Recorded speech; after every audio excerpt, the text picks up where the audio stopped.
Salute. I am your host, PR, and this is your favorite podcast, 61 Minute Podcast here.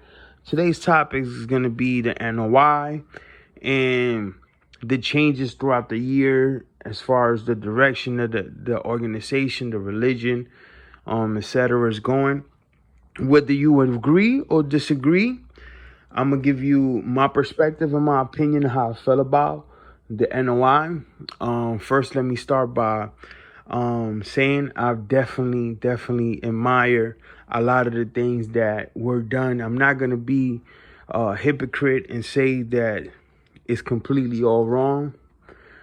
I am not going to hear and, lie to myself and not say that I admire the fact that this entity could take somebody that has been in prison for many years to come home and be embraced by the organization that puts you out there, that promotes you, that encourage you to do good, encourage you to leave the life of crime, the drugs, et cetera, et cetera. So I admire that in any organization, and I applaud that. Some of the things that I want to talk about is basically just finding out what's the direction of the NOI. What is the agenda? What is the end game? What is the motive, the motivation behind this organization to still be intact?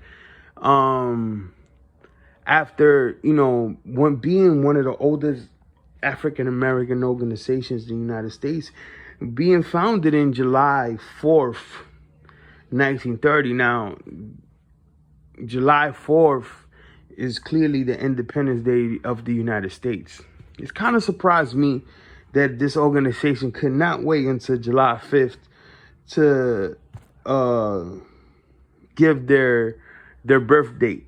Ironic to me how they could despise the United States in some sense, but choose their birth date of their organization to be the same day as the Independence Day. But that's neither here or there.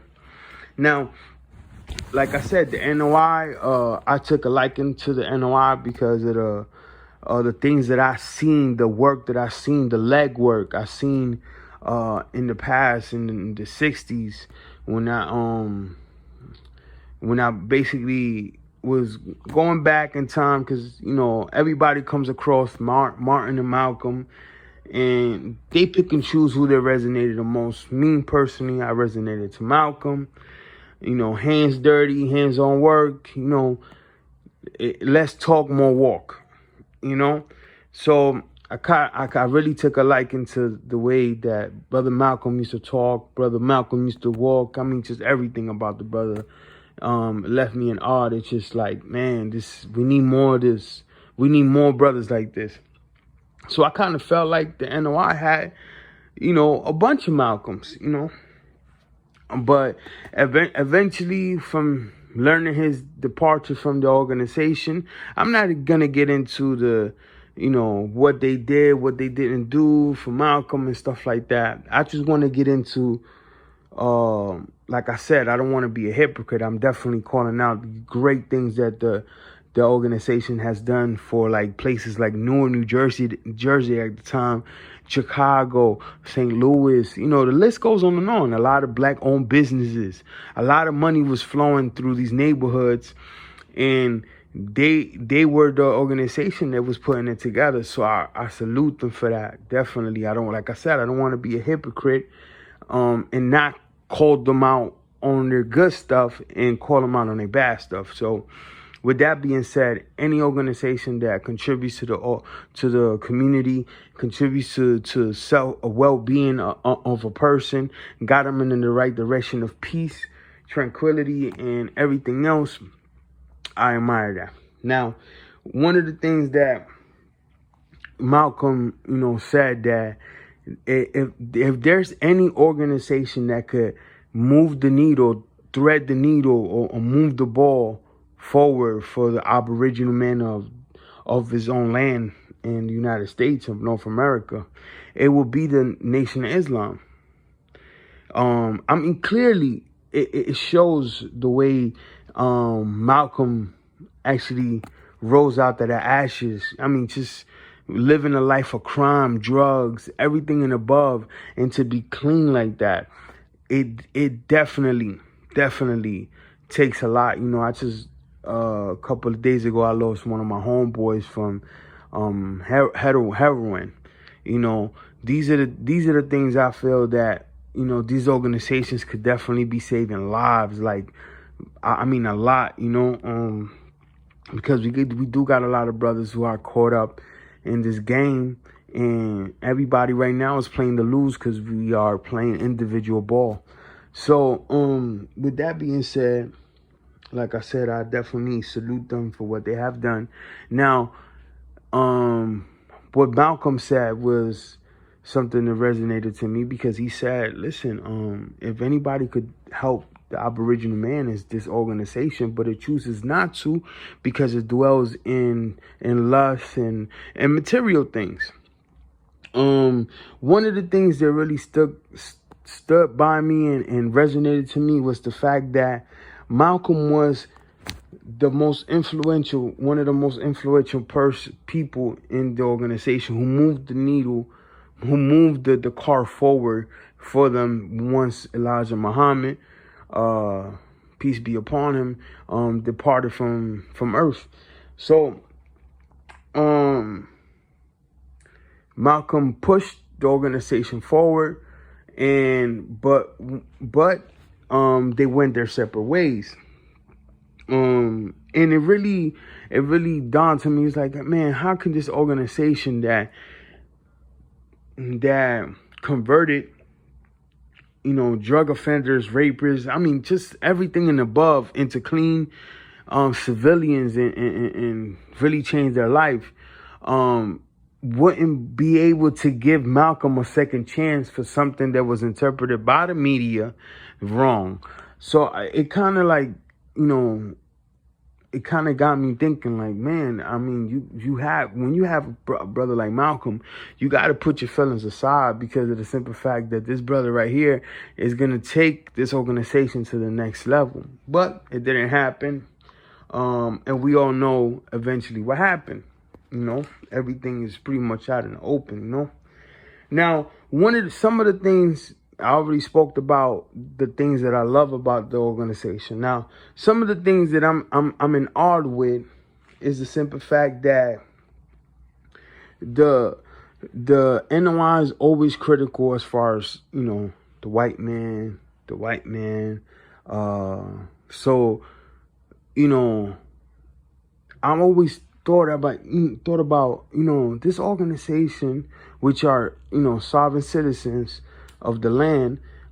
Usually they would have territories in the United States where they have a good amount of odds, if they will go into any political party or having a political agenda, will succeed if they chose to run in places like Chicago, chose to run in places like Texas, Houston, chose to run in places like California, Compton, and all of these places and above, if you get what I mean.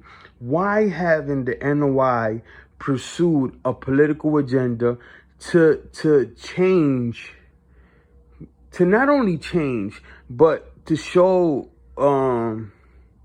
the world that, listen, this organization is not just professional talkers.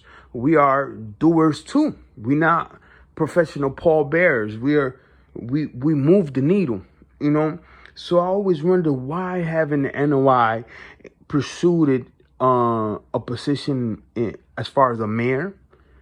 And I really feel they could do that in Chicago. They could do that in Philly. They could do that in Atlanta. They could do that in Houston. They could do that in numerous places, since they're located in almost every liberal state, every Democratic state. I doubt it if West Virginia or of these other states will have, they will have a mosque, but they do have mosques in liberal states like like I said, New York, Chicago, California. You know what I mean? Democratic states, they're familiar with that territory. That's their base, I would say, to pursue to get more members in. But my question is, why haven't they, since they've been they've been founded since 1930, and I look, and please comment if I get any of this wrong, but I looked and there I couldn't find not one Nation of Islam member that have pursued a political party or political agenda or tried to put the people in a position that, as far as what they call out any other white political party member, they could move the needle and change whatever they feel that the white men couldn't do. That, you know, anybody could run for whatever office they have, but I don't have 50,000 people or supporters, or I don't have a base like the NOI has. You know, they could easily have a mayor or a strong candidate to be pushed out there, and I believe the people will support it if it's genuine. But since 1930, the NOI has not chased any type of political agenda. Now, they did at one time endorse what was his name? Jesse Jackson. Now, Jesse Jackson came right after the Martin Luther King thing, and then he ran in the 1980s. Now, at the same time, I look at, since the 1930s, they've been founded, they have not run for any political office in the United States. Not that I know of. Please correct me if I'm wrong. Now, the NOI has also been missing in the civil rights movement. The civil rights movement, it was commented it, and it was said by the horse's mouth, which is Malcolm X, rest in peace. He mentioned that, you know, there was a brother that got really hurt really bad, I believe deceased, by the police in California, and he felt that he wanted to move the needle there. He wanted to show the people that all this talk could lead to some type of walk or some type of pushback towards whatever people or whatever organization was oppressing the people at that time, which was literally in almost every state.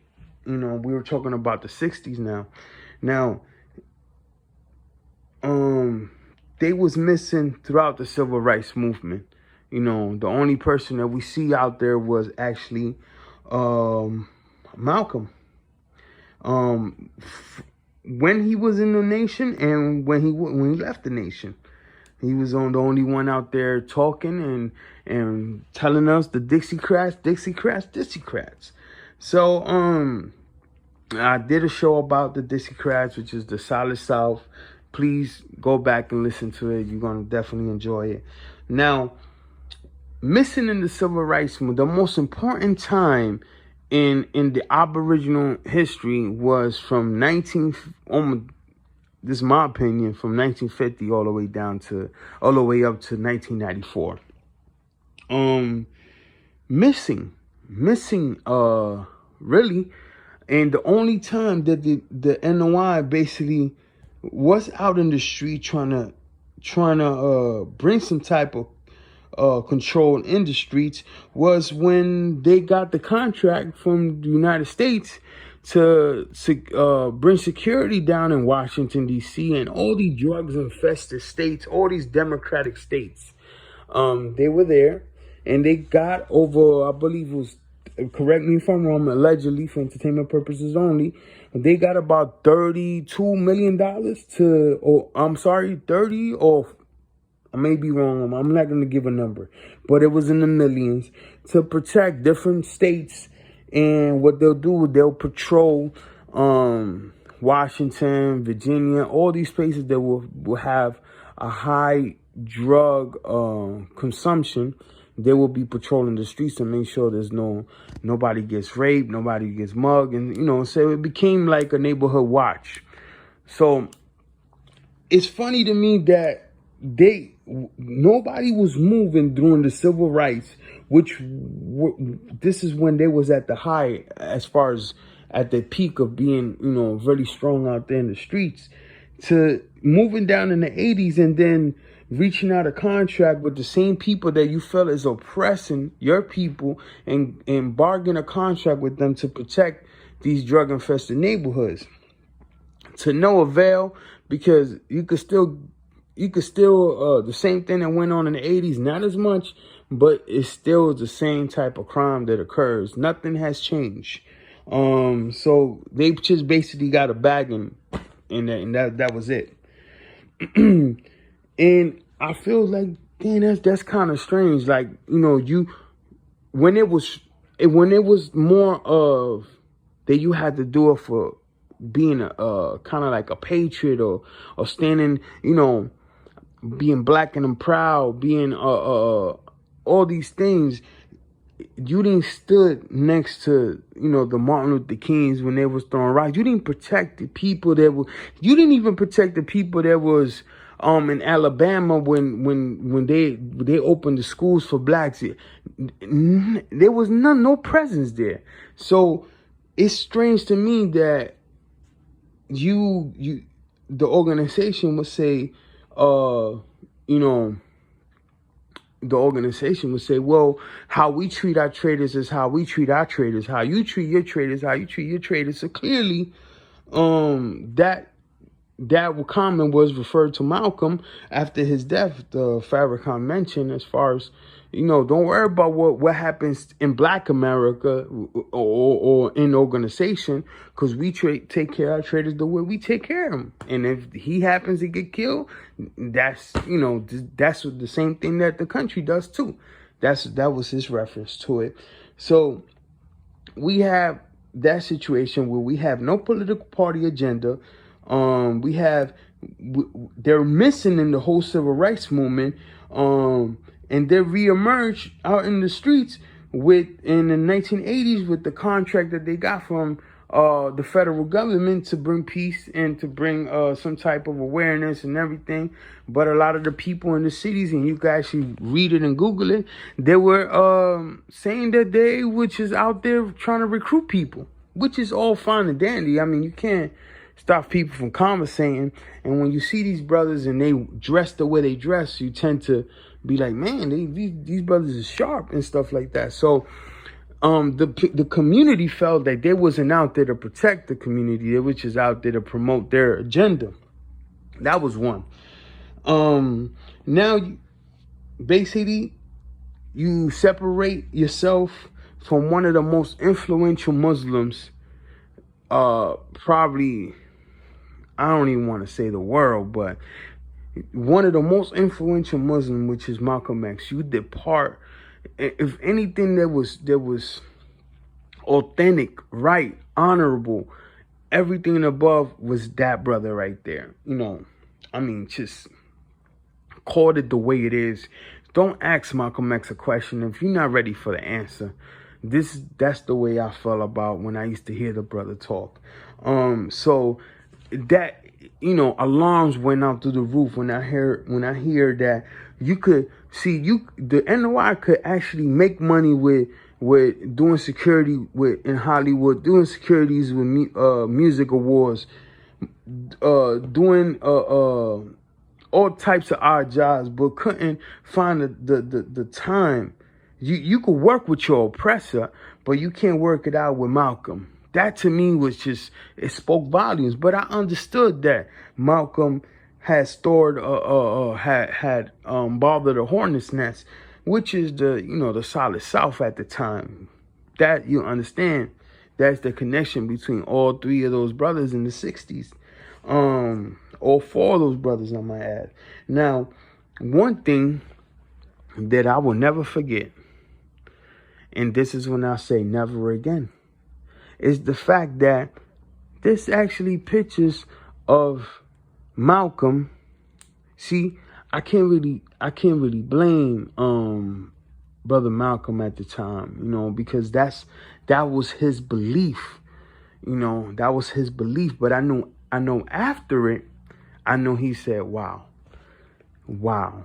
Because there's a picture in the internet, and anybody could see it, where the Lincoln Rockwell, a racist organization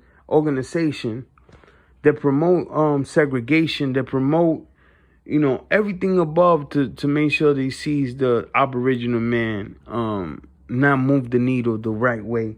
And the Lincoln Rockwell connection between the NOI, it's strange to me that there's a picture of the Lincoln Rockwell sitting listening to the NOI. That connection to me is troubling, because if you wasn't out there in the civil rights, when the brothers in the South needed you the most, you eventually kicked out Malcolm. No political agenda, which every right-wing party or every type of Nazi party in this country had tried to run for office. Why is it that the church or anything that's Aboriginal does not pursue office? That right there is alarming. I mean, these people have all the answers. If you listen to them, they'll tell you how to make a computer from crayons. You know what I'm saying? They'll tell you how many gallons of water's in the ocean. I mean, it's just endless, the amount of information that these brothers have, whether it's true or not, whether you believe it or not.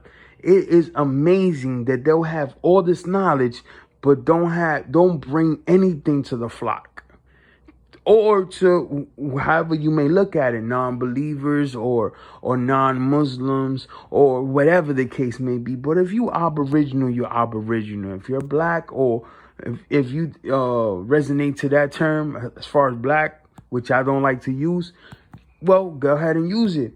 But it's strange to me that how these brothers have this connection with a Nazi party.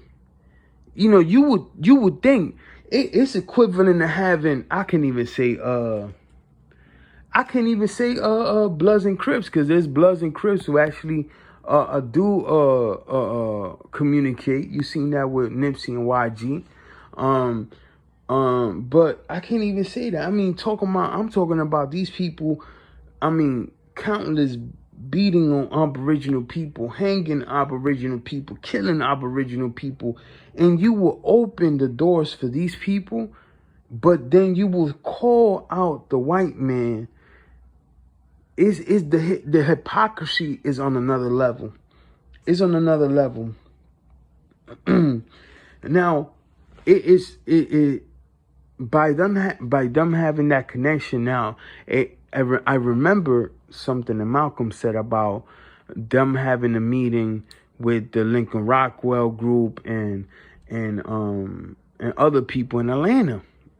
I mean, as far as you know what, you will never see, or I have never seen in my years living in this great green earth, I have never seen a Nation of Islam member. I have never seen a Nation of Islam member pretty much being arrested, being harassed, or just facing everything that the Aboriginal man faces in this great green earth. I have never seen the trials and tribulations.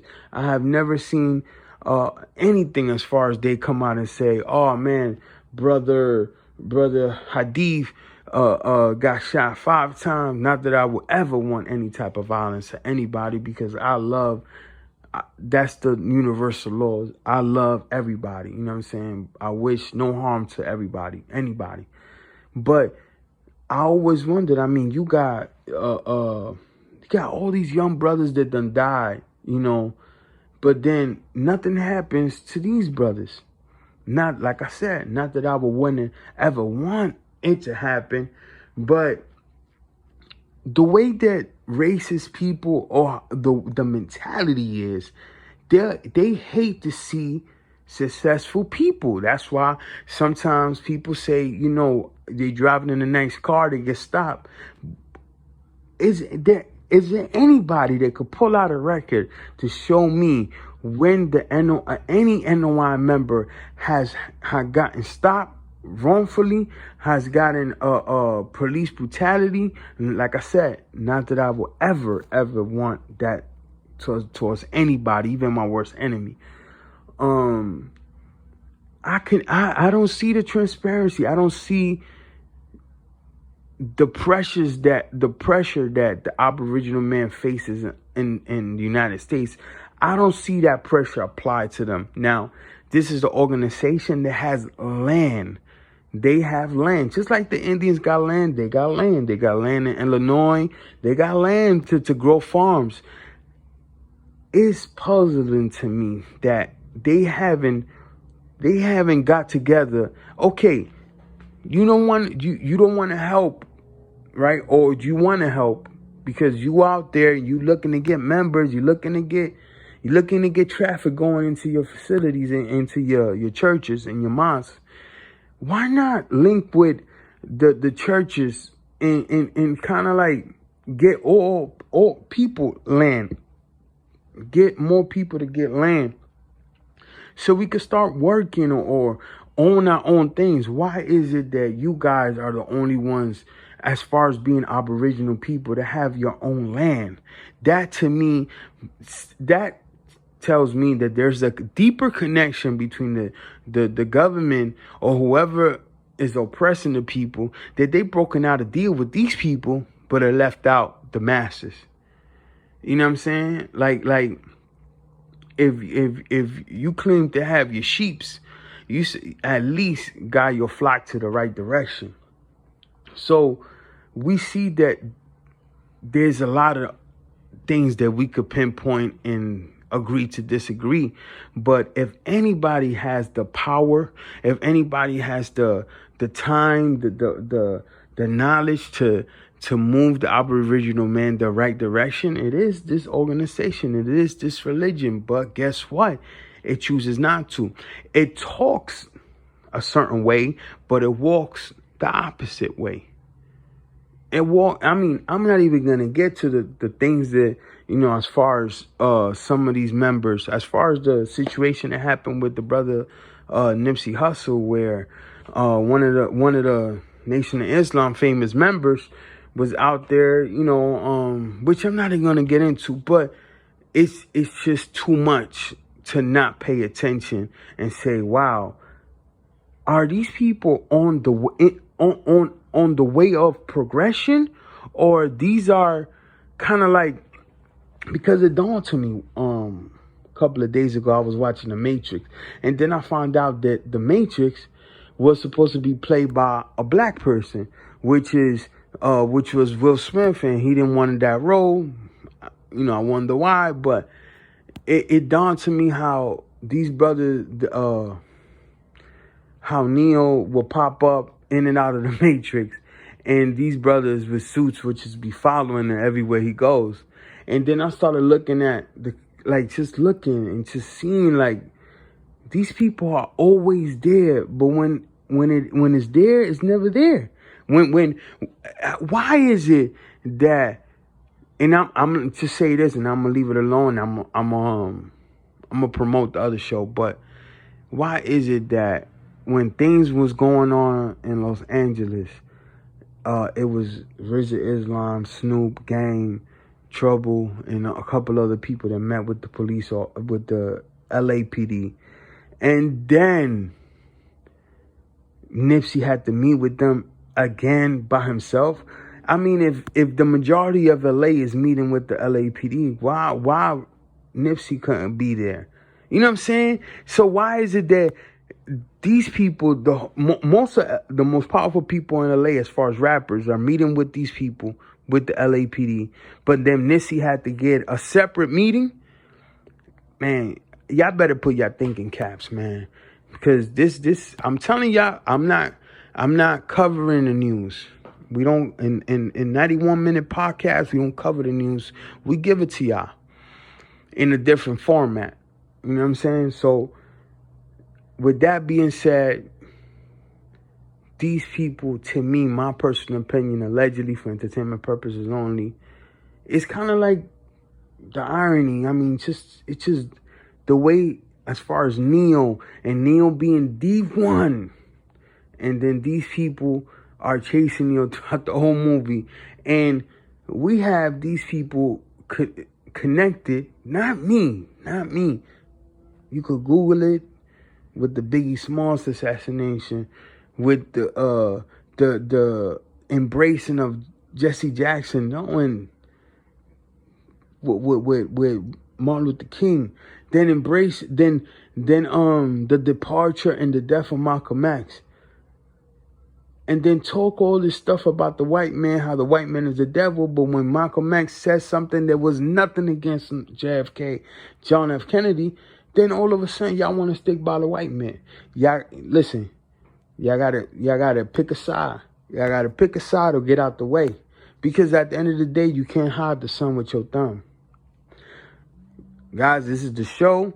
The next topic we're gonna get into, it is the two witnesses of the Bible. This is probably gonna be the most impactful show on YouTube history. Stay tuned. Stay locked in. Support the show. You know, like button, hit the bell, subscribe. These are little small things that definitely can move the needle, and just to deliver more content for you guys. So salute. This is PR Cuz signing off. It's your boy. Salute. Can you hear me? Am I clear for you?